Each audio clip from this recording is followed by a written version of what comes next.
এই বিএনপি কর্মীরা করবেন এই কমিটি মানবে না, মানবেন তাহলে আমরাও মেনে নিতে পারবো না।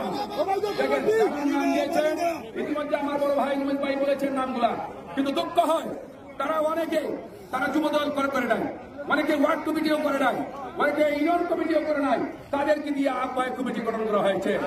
আজকে এই বাধাঘাট থেকে আওয়াজ তুলতে হবে।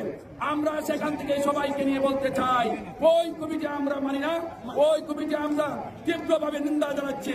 অবিলম্বে ওই কমিটি বাতিল করে নতুন কমিটি গঠন করতে হবে।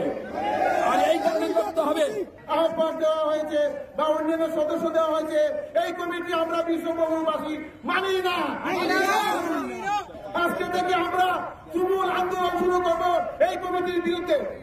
যারা এই 17-18 বছর বিভিন্ন আন্দোলন সংগ্রাম জেল জুলুমের শিকার হয়েছে, তাদেরকে একটা করে কোর্ট থেকে নাম নেই, ঠিকানা নেই, একটা বুকে সবচেয়ে বড় যে ভর্তি বিশ্বপুরের আহ্বায়ক, এই আহ্বায়ক বানানো হয়েছে। আমরা এর তীব্র নিন্দা এবং প্রতিবাদ জানাচ্ছি। কার সাথে করে যুগাযুগি করে আহ্বায়ক হয়ে গেলেন, আমাদের উপজেলার মানুষে তাকে চিনেই না। এই রাজনৈতিক দলকে ধ্বংস করার জন্য একটা পকেট আহ্বায়ক কমিটি দিয়ে বিএনপির রাজনীতিকে নষ্টের পথে চালিয়ে দিয়েছে।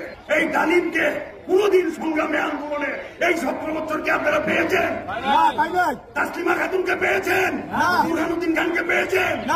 এই 17 বছর জেল খাটে নাই, জুলুমের শিকার হয় নাই, অত্যাচারিত হয় নাই।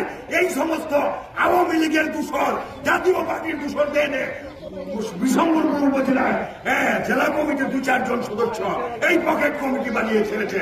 অবিলম্বে এই কমিটিকে বাতিল ঘোষণা করুন, অন্যথায় বুঝতে হবে ফ্যাসিস্ট সরকারের বিরুদ্ধে, ফ্যাসিস্ট হাসিনার বিরুদ্ধে 17-18 বছর মাঠে লড়াই করেছি, আপনারা কিছুই না।